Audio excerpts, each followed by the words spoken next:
Captain Elena Vasquez had seen bad days before. She had flown through asteroid storms, survived engine failures, and once talked her way out of a customs inspection with a cargo hold full of questionable medical supplies. But today was shaping up to be the worst day of her 38 years of life. "Three ships on our tail," her navigator Marcus called out from his station. "No, wait, make that six. They just dropped out of jump space." Elena gripped the arms of her command chair. The Opportunity's knock was a cargo hauler, not a warship. It had one small laser meant for clearing space debris, and that laser hadn't worked properly in 2 years. Running was their only option, and they were running out of places to run. "What about the exclusion zone?" her engineer Yuki asked from the back of the bridge. Everyone went quiet. The Vishan exclusion zone was a region of space that every pilot avoided. The Vishan Concordat had declared it off limits decades ago, and nobody broke Vishan law. Not because the Vishan were cruel, but because they were powerful enough that nobody wanted to test their patience. "The pirates won't follow us in there," Yuki continued. "They're scared of the Vishan just like everyone else." Elena looked at the tactical display. 6 pirate vessels, all faster than her ship, all armed with weapons that could tear the Opportunity's knock apart in seconds. Her crew of 12 souls depended on her decision. "Take us in," she said. The ship turned toward the Forbidden Zone. Behind them, the pirates hesitated. Their communications officer picked up confused chatter between the enemy vessels. Some wanted to follow. Others were pulling back. In the end, fear won. The pirates broke off pursuit and disappeared into jump space. Elena let out a breath she didn't know she was holding. They were safe. For now. "Captain," Marcus said slowly, staring at his sensors. "You need to see this." She walked over to his station and looked at the display. Her heart stopped. Ships. Thousands of ships. They filled the sensor screen like stars in the night sky. Destroyers, cruisers, frigates, and vessels so large that Elena didn't have words for them. An entire fleet, sitting dead in space. "They're not powered up," Marcus said. "No energy signatures, no life signs. They're just floating there." Elena had heard stories about the Veshan exclusion zone. Some said it was a prison for dangerous criminals. Others claimed it held ancient artifacts too powerful to be released. Nobody had mentioned anything about a fleet that could conquer half the galaxy. "Take us closer to the nearest ship," Elena ordered. "Slowly." The Opportunity's knock drifted toward a vessel, roughly twice its size. As they approached, Elena could see the ship more clearly. It was beautiful in a way that made her uncomfortable. The hull was smooth and dark, with lines that seemed to flow like water. There were no visible weapons, but something about the ship screamed danger. "I'm reading an airlock compatible with our systems," Yuki reported. "That's strange.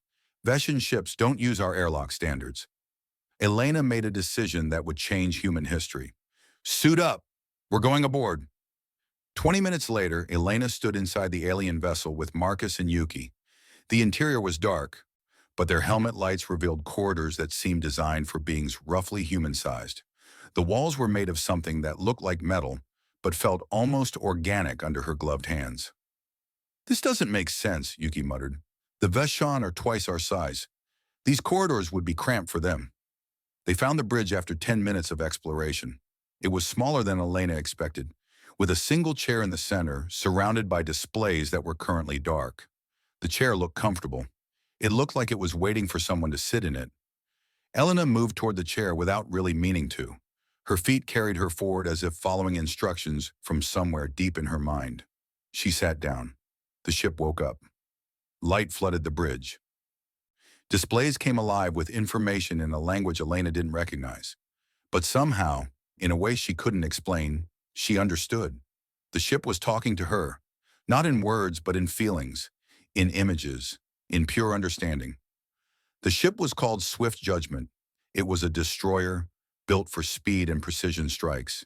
It had been sleeping for 63 years, waiting for a commander who could actually use it. The Veshan had tried. Hundreds of them had sat in this very chair. All of them had failed. Elena felt the ship's confusion about those failures. The Veshan were smart. They were advanced. But they thought too slowly. They needed to discuss every decision with their hive mind. By the time they agreed on an action, the moment for that action had passed.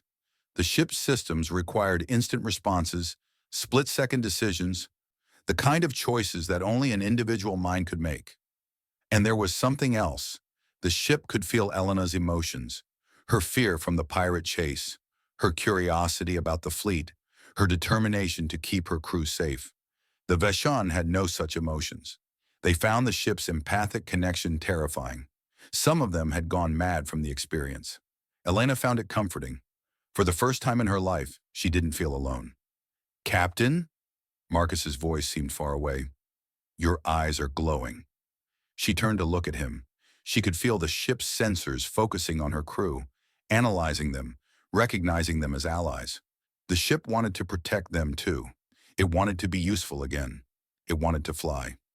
"The Veshan didn't build these ships," Elena said, knowledge flowing into her mind from the Swift Judgments database. "They found the blueprints somewhere and constructed them. But the ships weren't designed for Veshan crews. They never worked right." "What were they designed for?" Yuki asked. Elena smiled. It wasn't her usual smile. It was the smile of someone who had just discovered something wonderful and terrible at the same time. "I don't know, but they work for us." An alarm blared through the bridge. The ship was detecting new contacts. 6 vessels, dropping out of jump space at the edge of the exclusion zone. The pirates had gathered their courage and followed after all. Elena felt the ship's systems come fully online. Weapons she couldn't name began to charge. The engines hummed with barely contained power. Swift Judgment was ready to fight. It was eager to fight. "Can you get back to our ship?" Elena asked her crew. Marcus nodded, confused. "Yes, but what are you going to do?" "I'm going to show these pirates what happens when they chase the wrong cargo hauler." Marcus and Yuki ran. Elena stayed in the chair, feeling the ship wrap around her consciousness like a glove. She could sense the pirates now, 6 dots of heat and metal against the cold darkness of space. They were broadcasting threats, demanding surrender, promising painful deaths. Elena didn't bother responding. She simply thought about what she wanted, and Swift Judgment made it happen. The ship moved faster than anything Elena had ever experienced. One moment they were stationary. The next they were among the pirate vessels, dancing between them like a predator through a school of fish. The pirates tried to fire, but their weapons couldn't track something so quick. Elena didn't enjoy violence. She had never killed anyone in her life, but she understood in that moment that these pirates would keep hurting people until someone stopped them. The ship understood too. It shared her reluctance and her resolution. The first pirate vessel came apart under concentrated fire. The second followed before its crew could even react.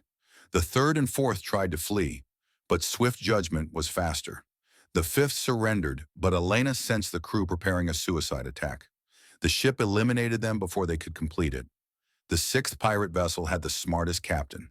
He had turned to run the moment the shooting started. He was almost a safe jump distance when Swift Judgment caught up. One precise shot disabled his engines without killing his crew. 11 seconds. 6 ships. The battle was over before Elena fully understood it had begun. She sat in the chair, breathing heavily, feeling the ship's satisfaction mixing with her own shock. She had never done anything like that before. She had never been capable of anything like that before. The ship had turned her into something new, something powerful. "Captain?" Yuki's voice came through the communication system. "Are you okay? What happened out there?" Elena looked at the sensor display. 3,000 ships waited in the darkness, all of them sleeping, all of them waiting for commanders who could wake them up. 3,000 weapons that the Veshan couldn't use. 3,000 opportunities sitting in a zone that humanity had never been allowed to enter. "I found us a navy," Elena whispered. She opened a channel to Earth, to the fledgling space authority that governed humanity's tiny presence among the stars. The message she sent would reach them in hours. It would change everything. "This is Captain Elena Vasquez of the Cargo Hauler Opportunities NOC. I'm transmitting coordinates for immediate priority response.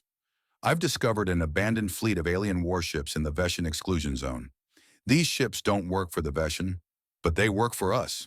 I say again, they work for us. Send everyone you can. We just became a power in this galaxy." She closed the channel and sat back in her chair. Swift Judgment hummed around her, content, complete, finally doing what it was built to do. Somewhere in the darkness, 3,000 of its siblings waited for their own human partners. Elena didn't know what the future held. She didn't know how the galaxy would react to humanity suddenly possessing a fleet capable of challenging empires. She didn't know what mysteries hid in the ship's ancient databases. But she knew one thing for certain. Humanity would never be prey again. 6 months had passed since Captain Elena Vasquez sent her message to Earth. In that time, the universe had shifted on its axis, and humanity had begun to rise. Admiral James Okonkwo stood on the observation deck of the command station that Earth had hastily constructed at the edge of the exclusion zone. Through the transparent walls, he could see ships moving in careful formations, their dark hulls catching the light of distant stars. 500 volunteers had answered the call, and every single one of them had discovered something extraordinary about themselves. The ships accepted them, not all of them, and not equally, but the vessels that had rejected every Vishan pilot for decades were waking up for human crews. Men and women who had been ordinary cargo pilots, mechanics and engineers just months ago were now commanding warships that could outfight anything in the known galaxy. "Admiral, the Concordate observers are requesting permission to board," his aide reported. James nodded. He had been expecting this visit.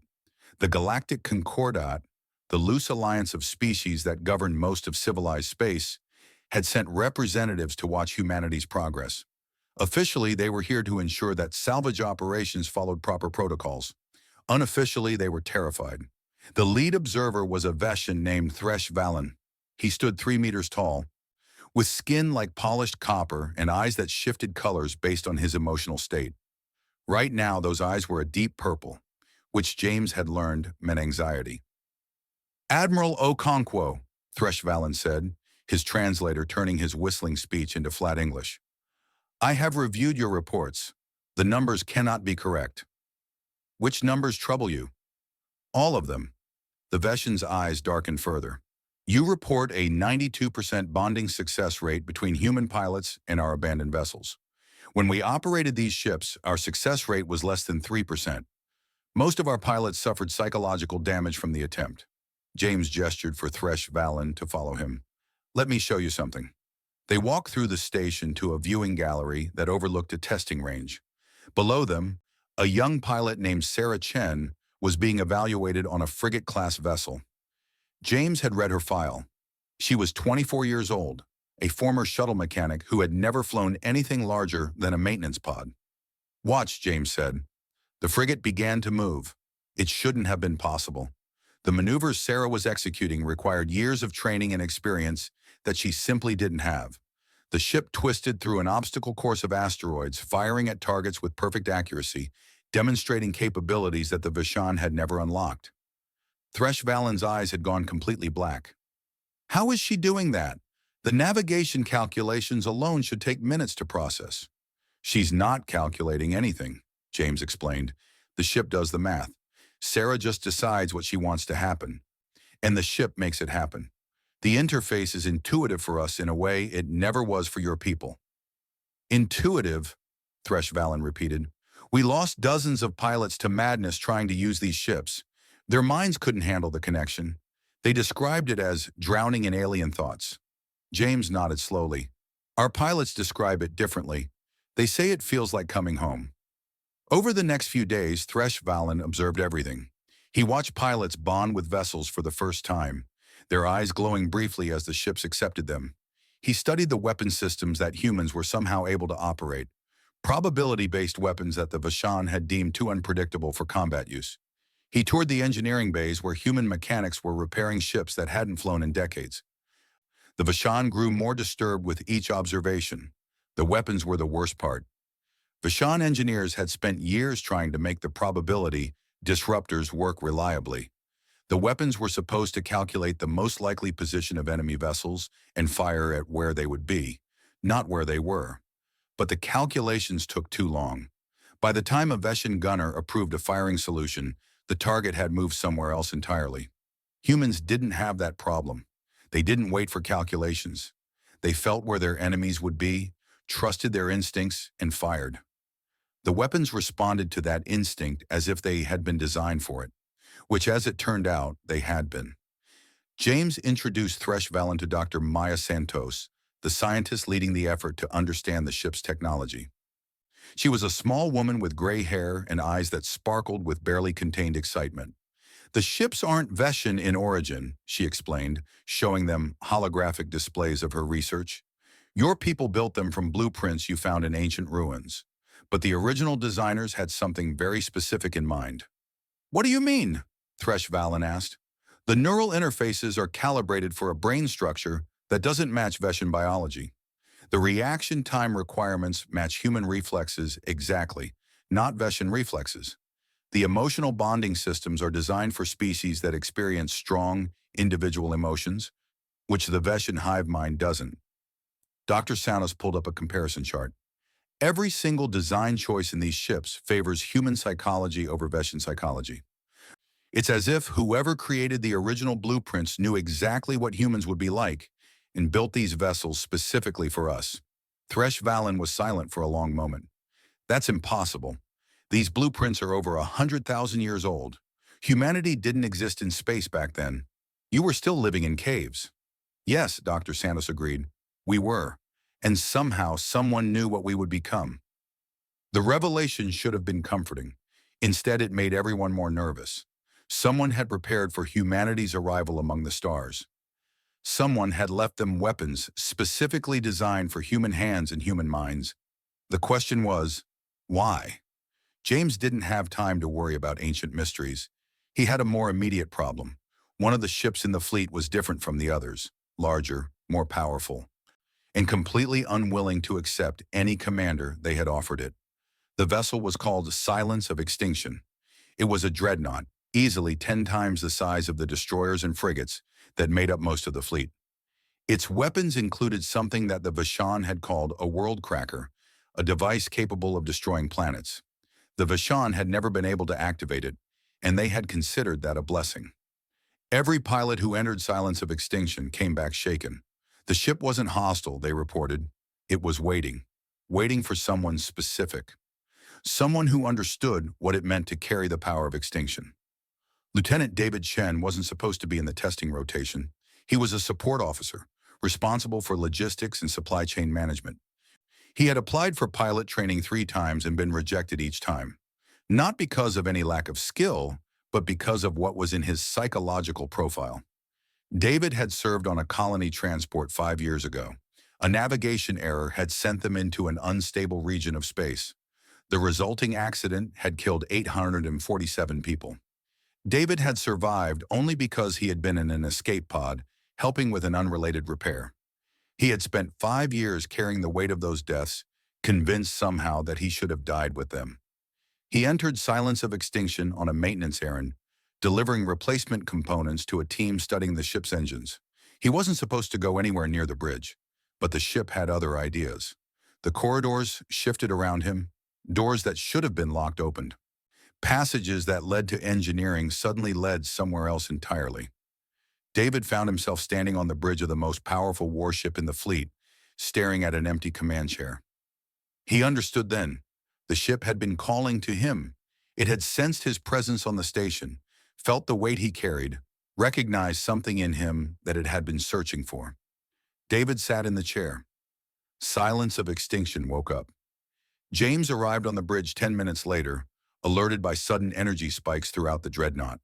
He found David Chen sitting perfectly still, tears running down his face, while displays all around him showed systems coming online for the first time in over a century. Lieutenant Chen, James said carefully, what happened?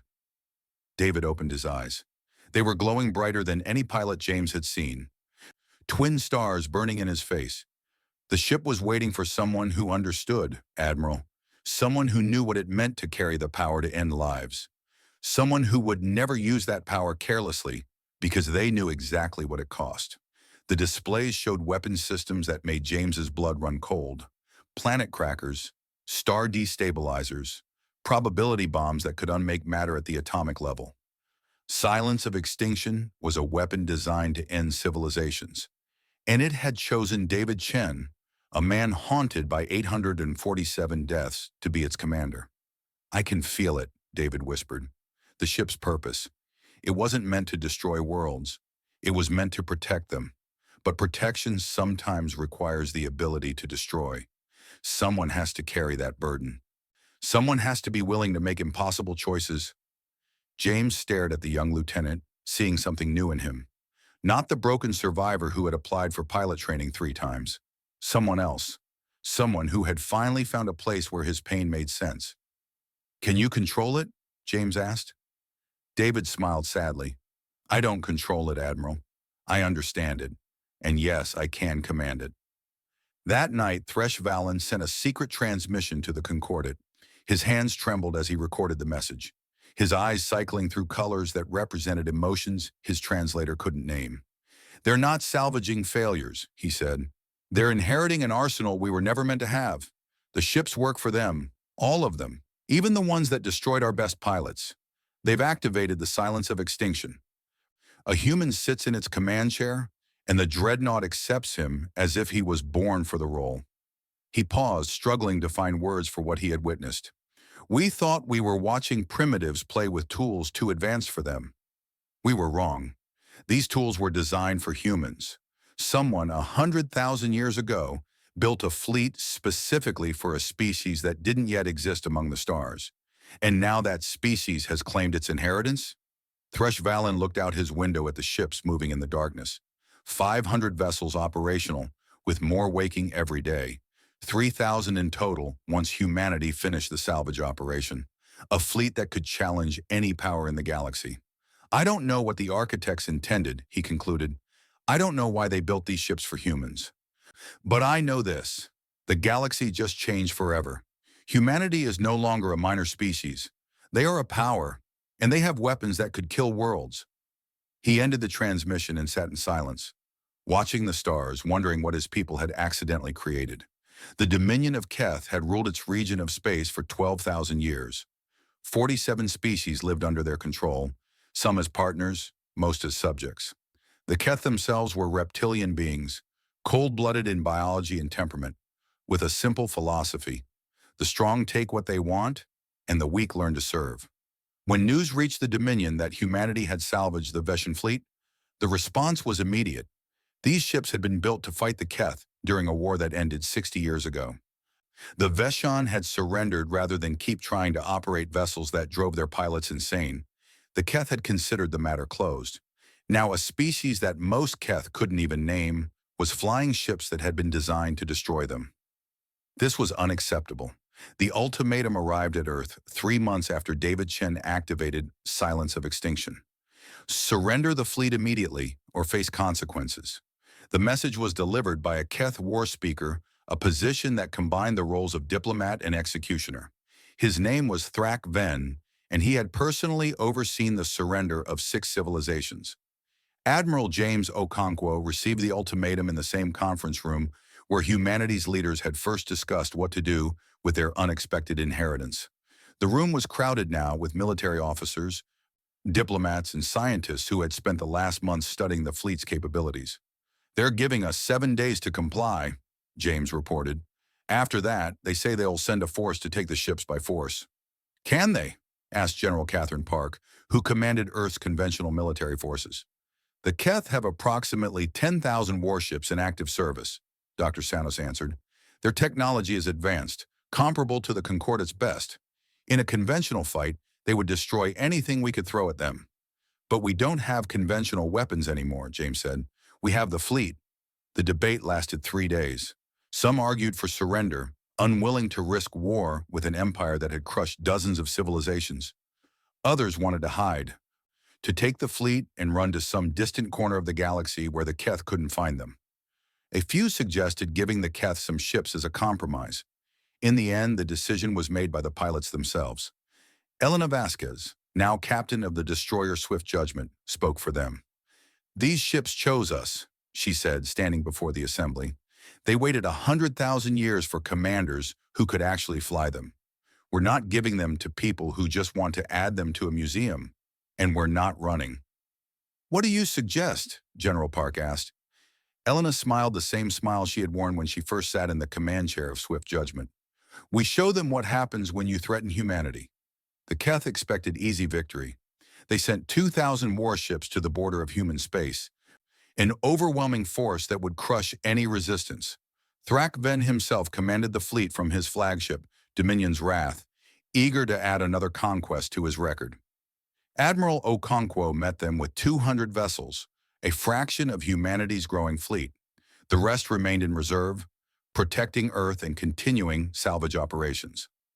James had chosen his ships carefully, the fastest, the most maneuverable, the vessels with pilots who had fully bonded with their commands. David Chen was there, commanding Silence of Extinction. The dreadnought dwarfed everything else in the human formation, a mountain of dark metal bristling with weapons that could crack planets. David had spent 3 months learning to work with his ship, understanding its capabilities, accepting the terrible responsibility it represented. The two fleets faced each other across 1,000,000 kilometers of empty space. Thrak Ven opened communications, expecting to negotiate a surrender. Instead, he found himself looking at a human female with glowing eyes and a predator's smile. "This is Captain Elena Vasquez of the human vessel Swift Judgment," she said. "You have entered human space without permission. You have one chance to withdraw." Thrak Ven laughed. His species didn't laugh the way humans did, but the translator conveyed the contempt clearly enough. "You are 200 ships against 2,000. Your threats are meaningless, primitive. Surrender now and we may be merciful." "Mercy," Elena repeated. "That's funny. We were going to offer you the same thing." The Keth fleet opened fire. 2,000 vessels unleashed weapons that had devastated civilizations. Beams of energy and missiles of antimatter streaking across the void toward the tiny human formation. None of them hit. The human ships moved like nothing the Keth had ever seen. They didn't dodge in predictable patterns or follow standard evasive protocols. They danced. Each vessel seemed to know exactly where enemy fire would be and simply wasn't there when it arrived. The pilots flew on instinct, their ships responding to their thoughts faster than conscious decision-making could manage. And then the humans fired back. Probability disruptors reached across space and touched Keth vessels with mathematical precision. The weapons didn't shoot where enemies were. They shot where enemies would be, accounting for every possible evasive maneuver before it happened. Keth ships exploded without understanding what had hit them. Elena felt Swift Judgment's joy as they carved through the enemy formation. The ship had waited decades for this, for a commander who could use its full capabilities. Now it was finally doing what it was built to do, and it was magnificent. The Keth tried to adapt. They were experienced warriors with centuries of tactical doctrine, but their doctrine assumed enemies who thought like them, who calculated and planned and followed predictable patterns. Humans didn't fight that way. Each human captain made independent decisions, took individual initiative, created chaos that no Keth strategist could anticipate. Within 20 minutes, half the Keth fleet was destroyed or disabled. The survivors were retreating, their formation broken, their confidence shattered. Thrak Ven screamed orders that nobody followed. Then Dominion's Wrath began moving toward a nearby colony world. Thrak Ven was going to use civilians as shields, threatening to destroy millions of lives unless the humans ceased their attack. It was a tactic that had worked before against more civilized enemies. David Chen saw the flagship's course change. He felt Silence of Extinction respond to his sudden anger, weapon systems charging without being asked. The ship understood what Thrak Ven intended. It wanted to stop him. But David hesitated. The planet cracker was designed to destroy worlds. Using it against a single ship seemed like overkill. More importantly, it felt wrong, like using a sledgehammer to kill a fly. Then the ship showed him another option. Silence of Extinction carried many weapons, and the planet cracker was simply the largest. David could use a fraction of its power, focused and controlled, to make a point without unnecessary destruction. The ship would help him calibrate. He gave the order. A beam of light lanced out from Silence of Extinction, passing within kilometers of the Keth flagship. It struck a small moon that orbited the colony world, a dead rock with no life, no value, no significance except as a demonstration. The moon unmade itself, not exploded, not shattered, but unmade, its matter converted into energy so completely that nothing remained. One moment it existed, the next it was gone, replaced by a brief flash of light that outshone the local sun. Every vessel in the system, Keth and human alike, went silent. Thrakven stared at his sensors, trying to understand what he had just witnessed. A moon. A ship had just casually destroyed a moon. Not with antimatter or nuclear weapons, but with something that erased matter from existence. That was a demonstration. David's voice came through the communications channel. He sounded tired, sad, like a man doing something he wished he didn't have to do. The next shot will be aimed at your flagship. Surrender now. Dominion's Wrath powered down its weapons and transmitted surrender codes. The battle ended with 1,847 Keth vessels destroyed or disabled. Humanity lost 11 ships, but emergency transport systems had saved every single crew member. The survivors were already being assigned to new vessels from the reserve fleet. The galaxy watched footage of the battle in stunned silence. News networks that had never mentioned humanity before now talked about nothing else. The destruction of the moon played on repeat, a warning that would reshape interstellar politics for generations. On the Keth homeworld, the Emperor watched the recording in his private chambers. His advisors stood around him, none of them willing to speak first. Finally, one of them gathered enough courage to ask the obvious question. "What do we do, Majesty?" The Emperor was old, even by Keth standards. He had ruled for 3 centuries. He had seen civilizations rise and fall. He had never seen anything like this. "We thought they were primitive," he said slowly. "We thought they were children playing with stolen toys. We were wrong. Should we prepare a counterattack? We have 8,000 ships remaining." 8,000 ships against weapons that can unmake moons? The Emperor shook his head. "Did you see how they fought? They didn't follow formations. They didn't use standard tactics. Each ship operated independently, making decisions faster than our crews could react. They're not soldiers, they're predators." He stood and walked to his window, looking out at the stars. Somewhere out there, humanity was consolidating its victory, probably already planning what to do next. The Emperor had spent his life studying enemies, learning their weaknesses, finding ways to defeat them. He had never faced an enemy like this. "What do we do?" his advisor repeated. The Emperor closed his eyes. "We pray," he said quietly. "We pray they're as merciful as they are terrifying. Because if they decide to come for us, nothing in the galaxy can stop them." 1,000 light-years away, Admiral Okonkwo reviewed the battle reports with quiet satisfaction. Humanity had proven itself. The galaxy knew what they were capable of now. The question was what to do with that knowledge. "The Concordat is requesting a formal meeting," his aide reported. "So are the Vaishan, the Terran Federation, and about 30 other species I've never heard of." James nodded. "They're scared." "Good. Scared people are careful people." "What about the Keth?" "They'll behave for now. That demonstration did what it needed to do." James paused, thinking about David Chen and the terrible weapon he commanded. "Make sure our pilots get some rest. Something tells me this is just the beginning." He was right.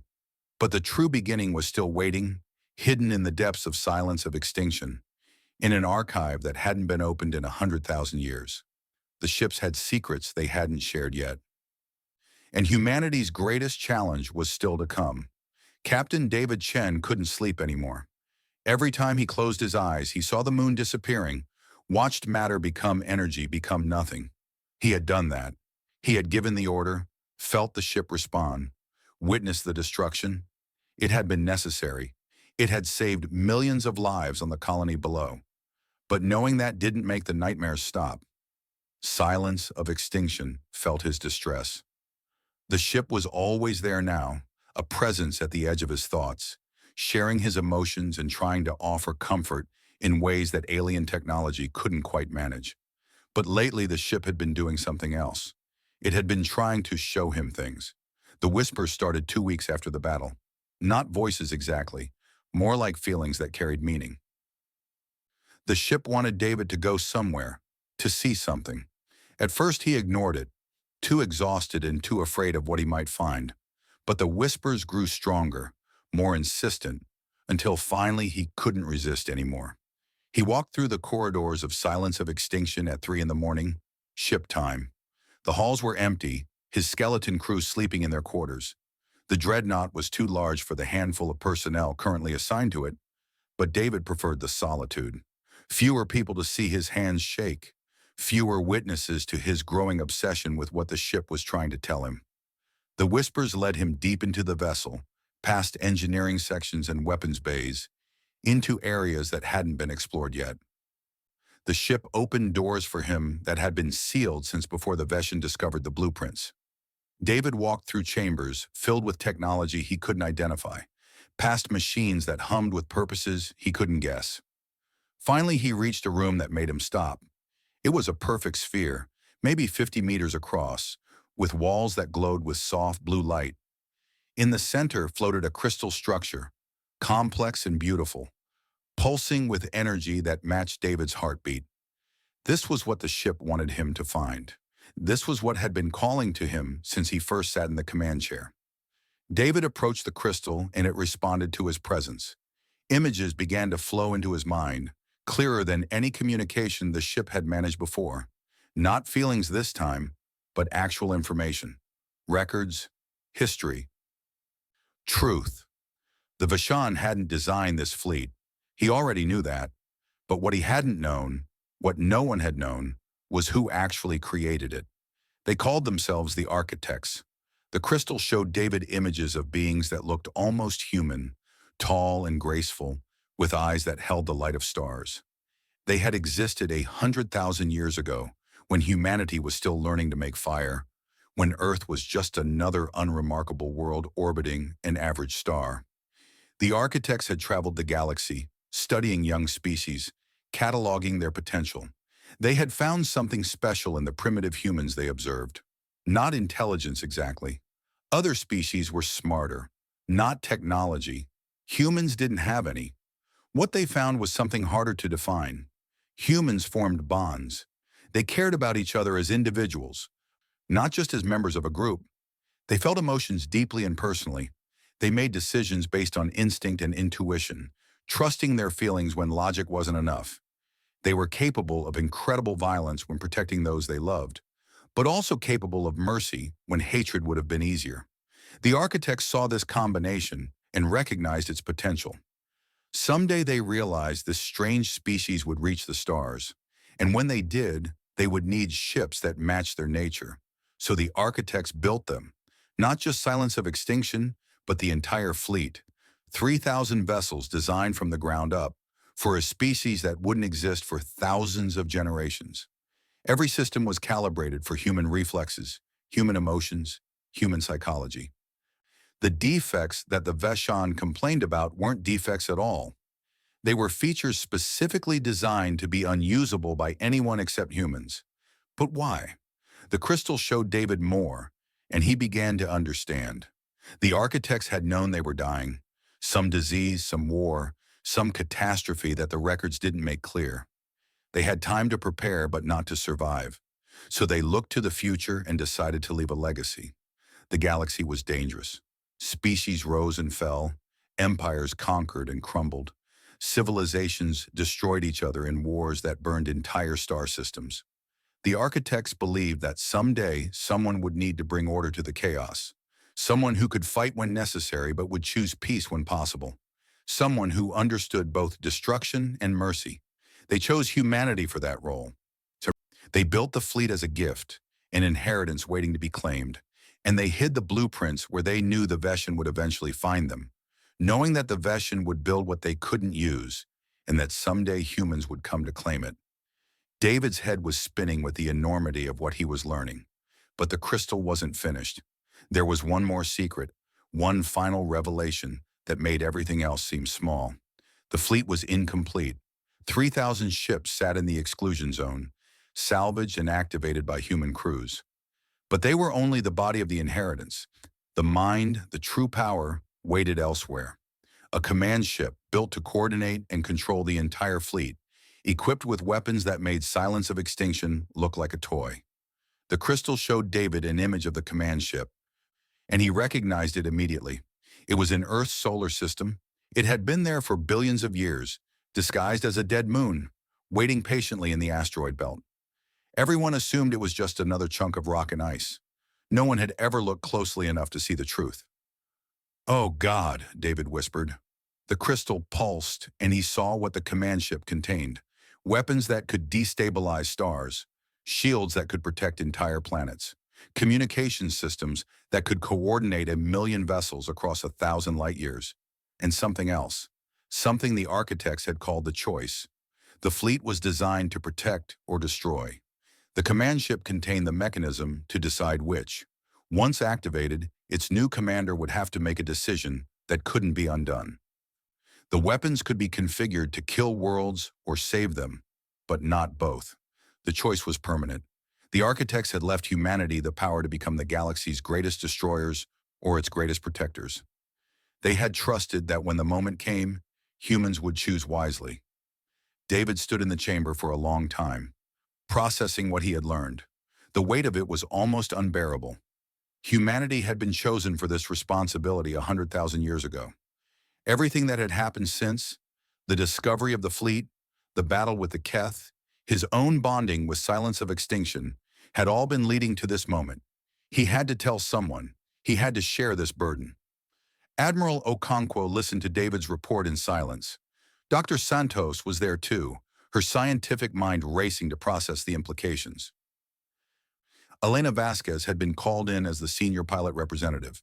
They sat in a secure conference room, watching recordings from Silence of Extinction's archive, seeing the history that David had discovered. 100,000 years, Elena said when it was over. They planned this 100,000 years ago. They saw something in us, Dr. Sano said softly, something worth waiting for. The command ship, Admiral Okonkwo said, focusing on the practical concern. It's really been in our solar system this whole time? David nodded. The architects put it there when Earth was still forming. They knew we'd evolve there eventually. They wanted the final piece of the inheritance to be close to our homeworld. Have you told anyone else about this? No. I wanted you to decide how to handle it. Okonkwo leaned back in his chair, thinking. The Galactic Concordat was already nervous about humanity's new power. The Keth were humiliated and looking for any excuse to restart the conflict. A dozen other species were watching, calculating, trying to figure out if humanity was a threat or an opportunity. And now they had discovered that their inheritance included weapons that could sterilize entire galaxies. We need to see this command ship, Elena said. We need to understand what we're dealing with before anyone else finds out. If we go poking around in the asteroid belt, people will notice, Okonkwo pointed out. The Concordat has observers everywhere. Then let them notice. Dr. Santos straightened in her chair, a new fire in her eyes. This is our inheritance. The architects chose us for a reason. We have the right to claim what they left for us. The decision was made. A small team would travel to Earth's solar system, locate the command ship, and attempt to wake it. David would lead the expedition, since Silence of Extinction seemed to have a connection to the larger vessel. Elena would accompany him as tactical support, and Dr. Santos would come to study whatever they found.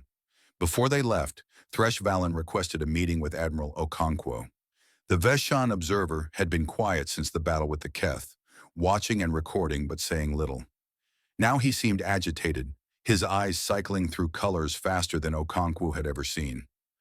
You found something on Silence of Extinction? Thresh Valen said. It wasn't a question. My sensors detected energy fluctuations consistent with archived data access. What did you find? Okonkwo considered lying, but something in the Veshan's manner suggested that deception would be counterproductive. We found records from the original designers, the beings who created the blueprints your people discovered. Thresh Valen's colors shifted to deep purple. The architects, we have legends about them, ancient stories that most of us dismissed as mythology. The legends were true. They built this fleet specifically for humanity.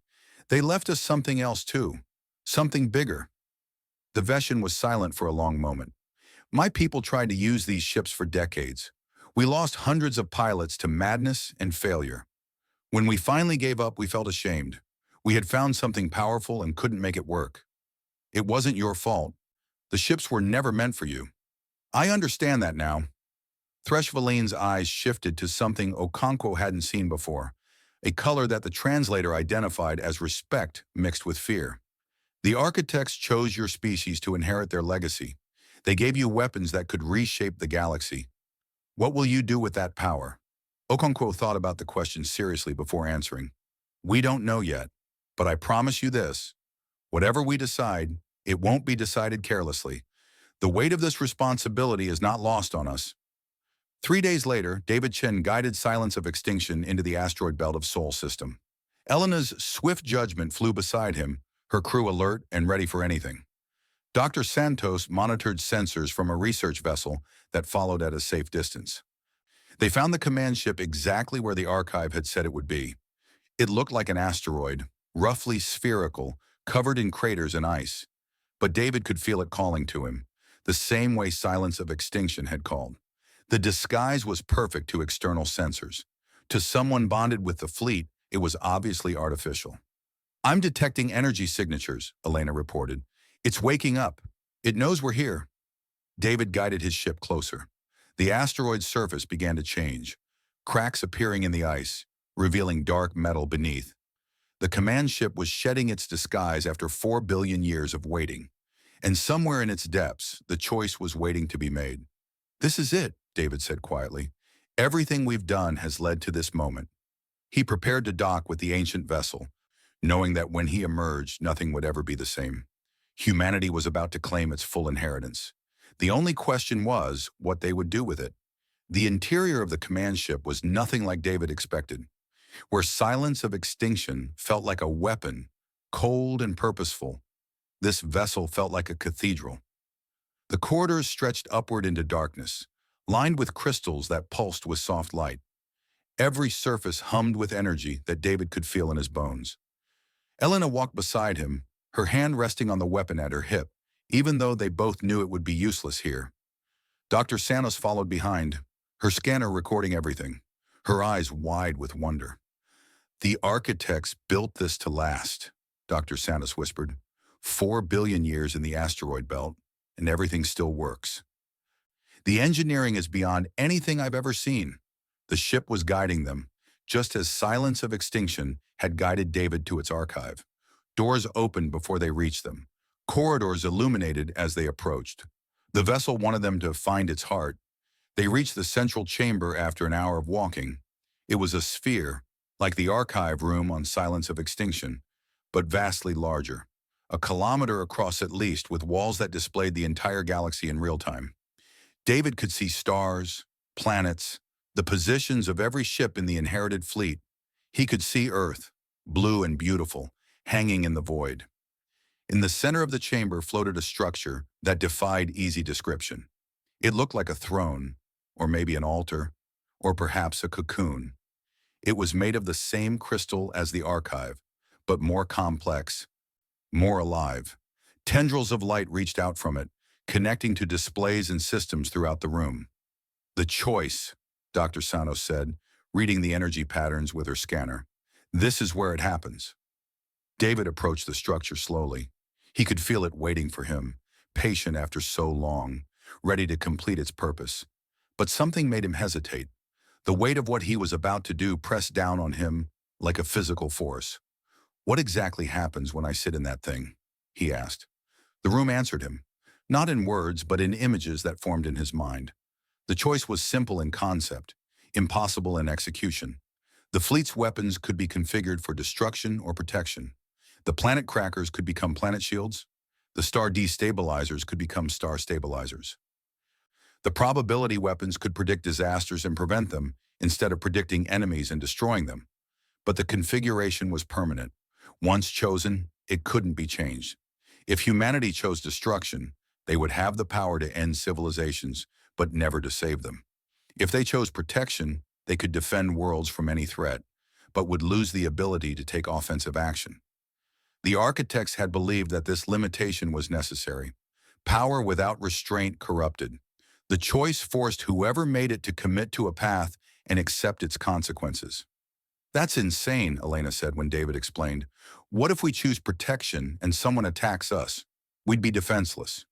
Not defenseless, David corrected. The shields would still work. The ships could still fly. We just couldn't use the major weapons for anything except defense. And if we choose destruction, then we could conquer the galaxy if we wanted to, But we'd never be able to protect anyone from natural disasters, from stellar events, from the kind of threats that don't come from enemies. Dr. Santos had been studying the displays while they talked. Now she spoke up, her voice troubled. There's more to it than that. Look at these records. The architects didn't just build this fleet as a gift. They built it as a test. The displays shifted, showing historical data that the architects had compiled. Civilizations across the galaxy, rising and falling over millions of years. The pattern was always the same. Species gained power, used it to dominate others, eventually destroyed themselves or were destroyed by their victims. The cycle repeated endlessly. The architects had hoped to break that cycle. They had searched for a species that might be different, that might choose protection over conquest when given the chance.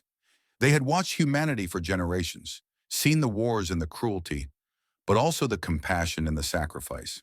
They had placed their bet on the strange, violent, loving creatures that would someday reach the stars.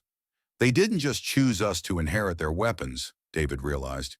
They chose us to prove that power doesn't have to corrupt, that someone can be given the ability to destroy and choose not to use it. The chamber fell silent. The weight of responsibility settled over all of them. This wasn't just about humanity anymore. It was about what kind of galaxy they wanted to live in. I can't make this choice alone, David said. It affects everyone. But even as he said it, he knew that wasn't entirely true. The command ship was responding to him specifically. It had connected to Silence of Extinction, recognized David as the commander of the fleet's most powerful vessel, accepted him as the one who would sit in the chair. Others could advise him, but the final decision was his. Admiral Okonkwo's voice came through their communication link. He had been monitoring from the research vessel, listening to everything. Captain Chen, I've been in contact with Earth. The government wants to debate this, wants to form committees, wants to study the implications for years. We don't have years, Elena said. Every species in the galaxy is watching. The longer we wait, the more nervous they get. Someone's going to do something stupid. I know, Okonkwo replied, which is why I'm not passing the government's message along. This is your decision, David. Make it. David looked at Elena, at Dr. Santos, at the vast display showing the galaxy in all its beauty and violence. He thought about the architects dead for 100,000 years, still hoping that their faith in humanity wasn't misplaced. He thought about the moon he had destroyed, the lives he had taken, the terrible power that now answered to his thoughts. He thought about what kind of man he wanted to be. Elena, he said quietly, what would you choose? She didn't hesitate. Protection. Every time. I've seen enough destruction in my life. Dr. Santos. The scientist considered the question with the same care she brought to her research. Destruction is easy. Anyone can tear things apart. But creation, protection, building something that lasts, that's hard. That's worth doing. David nodded. He walked toward the chair, feeling the command ship's systems respond to his presence. This was the moment everything had been building toward. 100,000 years of waiting, ending with one decision by one man. He sat down. The connection was immediate and overwhelming. David felt every ship in the fleet, all 3,000 vessels, their crews, their captains, their hopes and fears. They were all connected to him now, waiting to see what he would do. He felt the weapons, too. The planet crackers, the star destabilizers, the probability bombs. He could feel their potential, the unimaginable destruction they could unleash.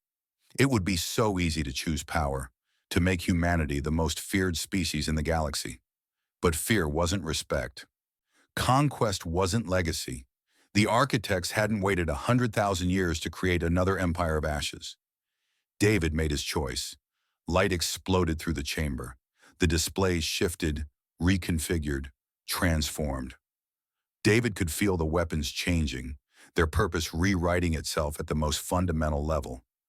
The planet crackers became planet shields, capable of protecting entire worlds from asteroid impacts, solar flares, even enemy weapons. The star destabilizers became star stabilizers, able to extend the life of dying suns for billions of years.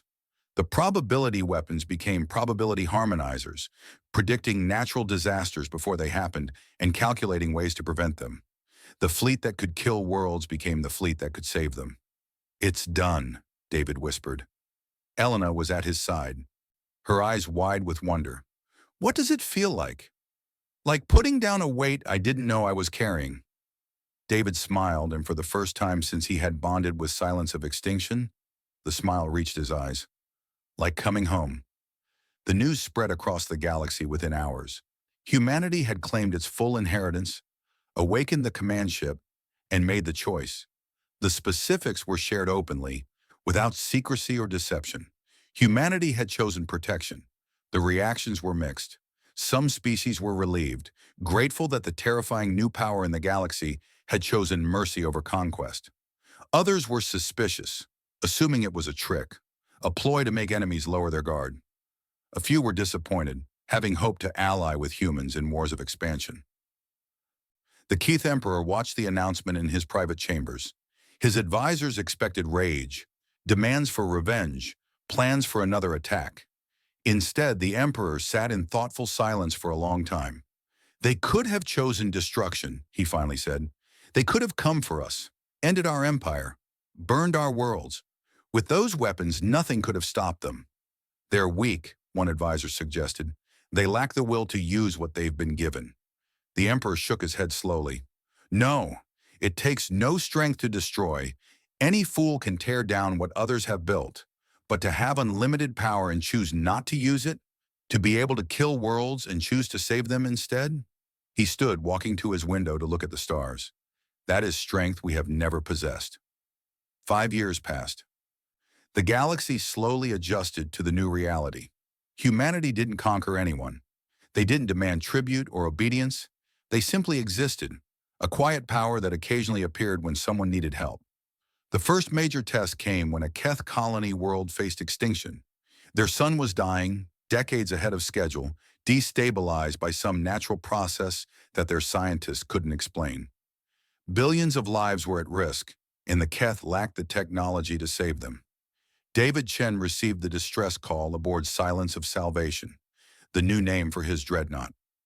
He had grown into his role as fleet coordinator, the permanent connection to the command ship giving him awareness of every vessel in the inheritance. When the call came, he felt it through 100 ships simultaneously. "Captain," his communications officer reported, "we're receiving a priority message from the Keth government. They're requesting assistance." David closed his eyes and reached out through the fleet network. He could feel the dying sun from light years away, its energy patterns disrupted and chaotic. The old weapons would have made it worse, accelerated the destruction, ended everything in a flash. The new configuration offered a different possibility. "Set course for the Keth colony," David ordered, "and tell them we're on our way." Silence of Salvation arrived in the system 3 days later, the largest vessel to enter Keth space since the war.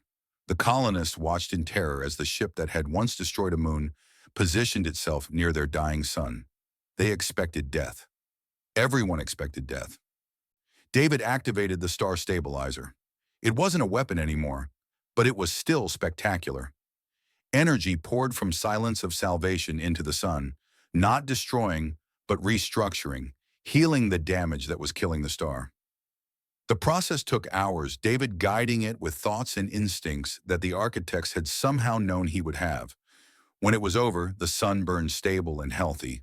It would last another billion years. On the colony below, 4 billion Keth watched the human ship turn and begin to leave. Their sun had been dying. Now it lived. Their children would grow old under its light, and their children's children, all because an enemy had chosen to save them. A young Keth child tugged at her mother's sleeve as they watched the ship depart. "What is that?" she asked, pointing at Silence of Salvation. Her mother remembered the war, remembered the moon that had been unmade, remembered the terror of facing weapons that could end worlds. She remembered how everyone had expected humanity to use those weapons to conquer and destroy. "That is the fleet that could kill worlds," she said softly, "and they chose to save us instead." Above them, David Chen guided his ship toward the stars, toward the next crisis, the next world that needed protection. The choice had been made. The path was set. Humanity would be guardians, not conquerors. The architects, dead for 100,000 years, had placed their faith in a species they would never meet. They had believed that humanity would be different, that power didn't have to corrupt, that someone could be given the ability to destroy and choose creation instead. They had been right. And somewhere in the vast network of stars and ships and minds that made up the inheritance, David could have sworn he felt them smiling.